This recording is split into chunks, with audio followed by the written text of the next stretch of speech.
Hello, hello, and welcome to the show. I'm Nadia Giordana, and you are watching It's a Woman's World. We have an interesting show for you today. It is all about some of the oddball things that Minnesotans do while they're waiting for spring to come or out of sheer boredom. Let's go meet the panelists and start the discussion. Welcome to the show, Lynn Garthwaite. Thank you, Nadia. I'm excited about this topic. It's going to be a lot of fun. It's always fun when you're on the show. And Teresa Foushee. Hi, Nadia. Hi, Lynn. It's great to be with you today. Thank you for inviting me. Teresa, we're going to start off with you. Everybody in the state of Minnesota and probably some other places have already heard about the polar plunge, and that certainly is an odd activity. And people dive into ice cold water and dive back out. And I understand you've done a little of that too. But you have a specific type of unusual cold water swimming I want to hear you tell our viewers all about. Well, thank you, Nadia. Yes, I have done some polar plunges. And it's a great way to celebrate January 1st and the coming of the new year. Also, I have a wetsuit and I go swimming with a group in a few of the lakes in the Twin Cities here.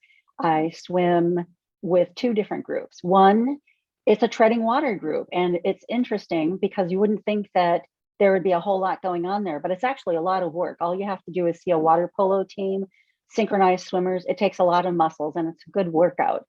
Also, we swim in cold water, again with a wetsuit to keep our body temperature safely warm.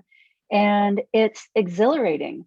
The polar plunge generates a very intense physical reaction to the intense cold.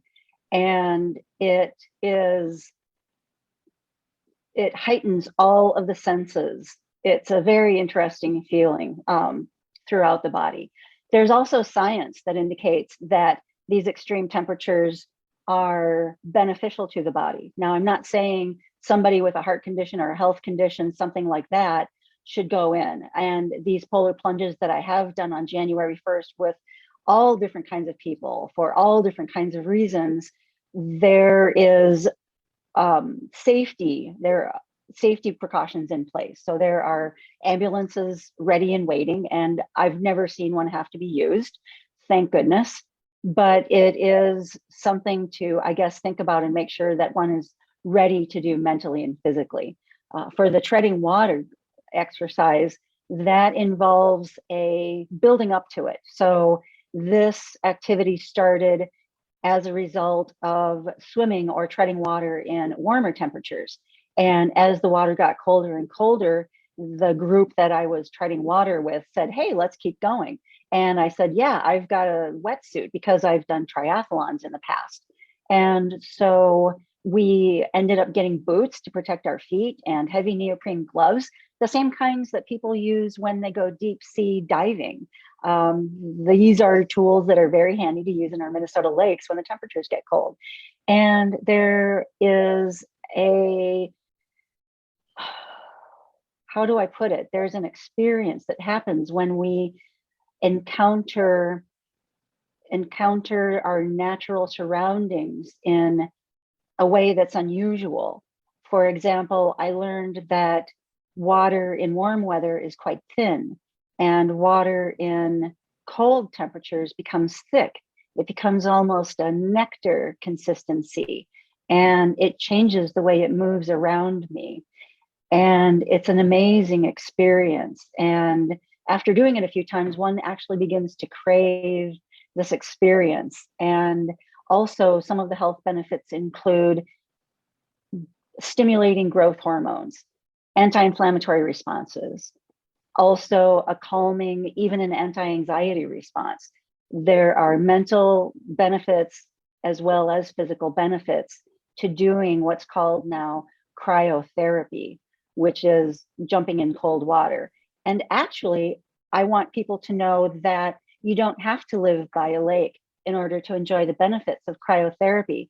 There's also research that's been done to show that even jumping in a cold shower, and it, as crazy as it sounds, just put that water on cold, jump into the shower, let yourself be in that experience for a minute or 2 minutes to start with, and over time, maybe work it up to a longer period of time. But the anti-inflammatory benefits are amazing. The mental clarity benefits are amazing. The growth hormone stimulation benefits are amazing. And for another example, I used to, after doing some really intense exercise, I would go and jump into a great big tub in my bathroom that I would fill up with water using only cold water, no hot water. So I've been doing this in a few different formats for quite a few different years, and I've experienced some amazing beneficial effects from it. For example, the injuries that can come from overuse from people running lots of miles, these don't happen when we, or the chances of them happening are decreased because of that stimulation of the growth hormones. It's amazing. Yes, your skin does turn red when you jump out of the water or the shower. And maybe the teeth are chattering a little bit as a response to that body temperature coming down a little bit. But we watch what we're doing, we pay attention, and we're safe. And when I do go into the lake with folks, we do it as a group. We don't do it alone and without notifying other people. So it's safe, it's beneficial, and I believe it's improved my health over the years. And I get to say, I love a challenge. And so that's another aspect of it. I just plain love a challenge in my life. And I think maybe you even have a clip, Nadia. Yes, I think I'll run that clip right now. I had no idea that water got thicker as it got colder, except of course when it freezes, but that's different. All right, let's run that clip. I'm gonna jump in the lake. Come and join me. Here we go.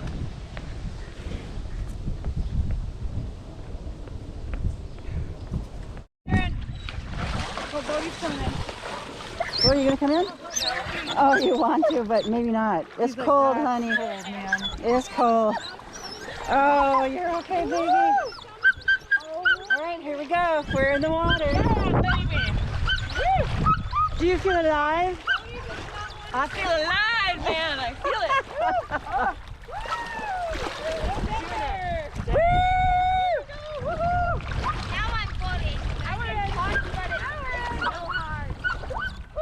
Now we're floating.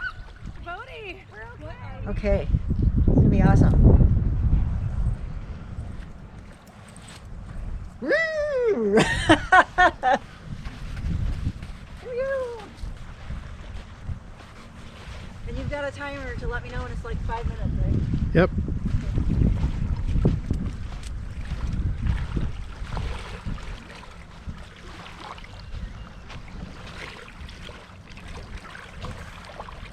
Yes, this is cold.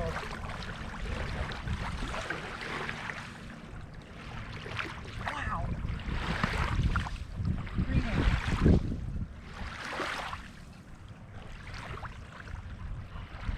Woo! Yeah. Okay. And we're done. Oh yeah. The arms, that's extra special.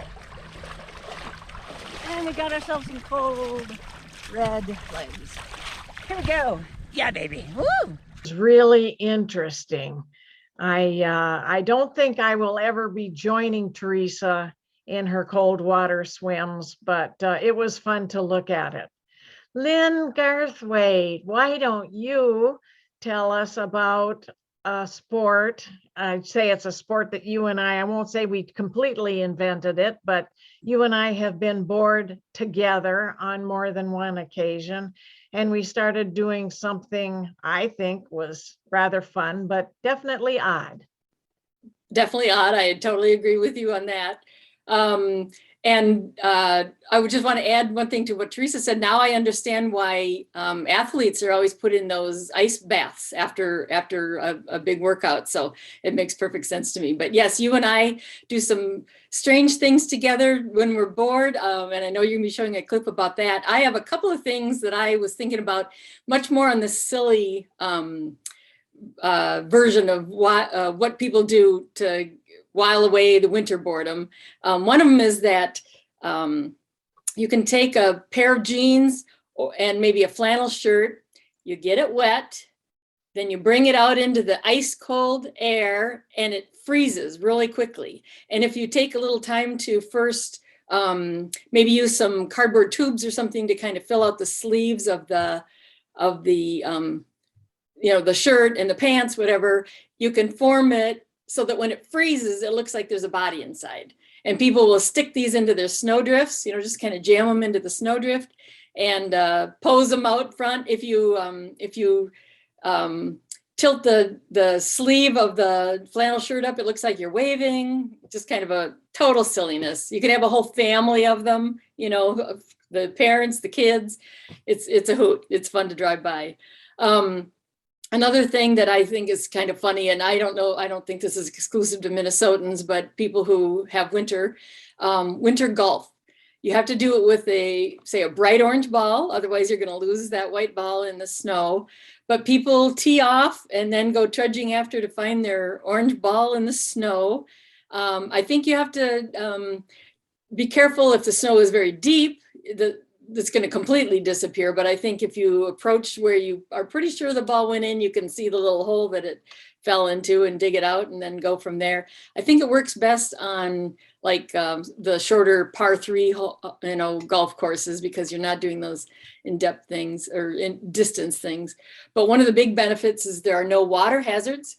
The water's frozen over. So if you happen to hit your ball into what would have been water, you just get right on it on the ice and hit the next shot. So it's kind of the goofy way to while away the winter. And then the last thing I thought of is a good way to while away the winter, like in January, start writing the Christmas newsletter that you meant to write in time for Christmas.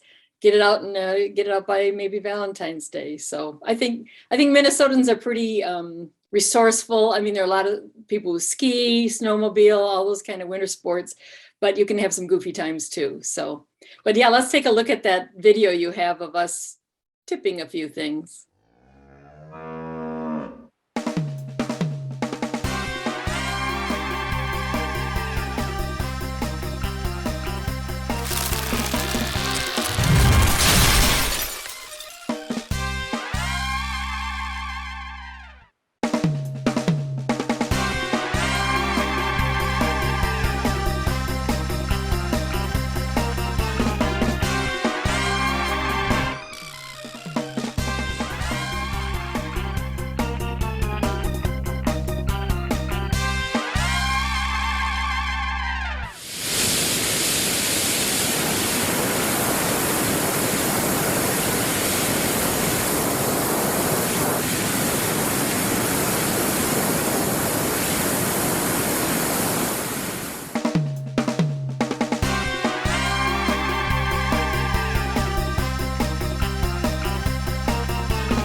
was a fun one, Lynn. Thank you very much for leading us into that and sharing those other ideas. I'm going to try those frozen clothes thing. I think that sounds like fun.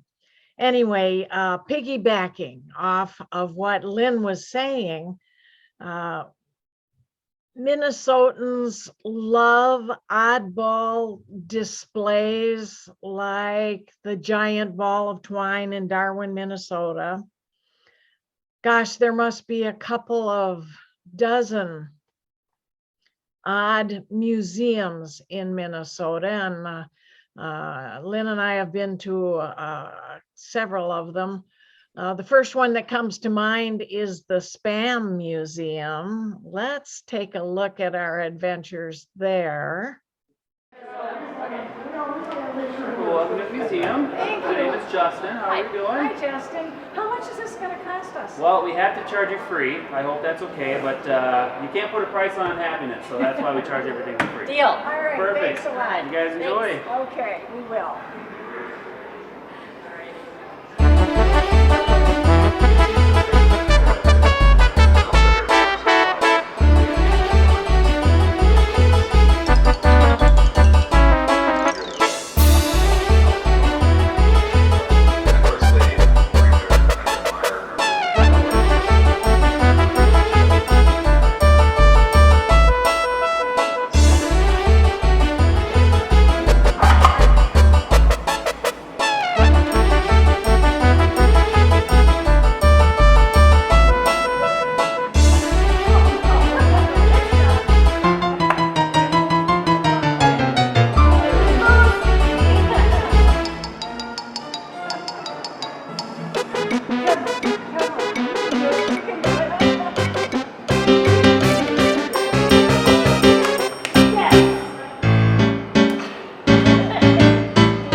And then, I kid you not, nobody laughed. There is a museum that Lynn and I visited in Minneapolis that is called the House of Balls.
And going back to Spam, has anyone ever heard of this? It's called Spam sushi. Look it up. It really is a thing. Now, it was invented by the residents of the state of Hawaii somewhere around the time of World War II. But we have the Spam Museum here in Minnesota, as we mentioned earlier. So it's only natural that some Minnesotans have picked up on this delicacy, me being one of them. And I actually get cravings for Spam sushi or Spam musubi, and I have my very own recipe that I will share with you now. Today I'm making Spam musubi, and I've never heard of that before. Who knew that was even a thing? But if you live in Hawaii, then you would have seen this. Apparently it was invented by Japanese residents of Hawaii shortly after World War II ended. So let me tell you what I have here, and this is how I make mine. I have some, this is a mixture of half jasmine and half sticky rice cooked together with 2 cups of the rices and 3 cups of water. Other than that, there are no real measurements in this recipe. You just use a little of this and a little of that. There was a little rice wine vinegar in the water when I cooked the rice. Then it was cooked, and now it's warmish, but room temperature.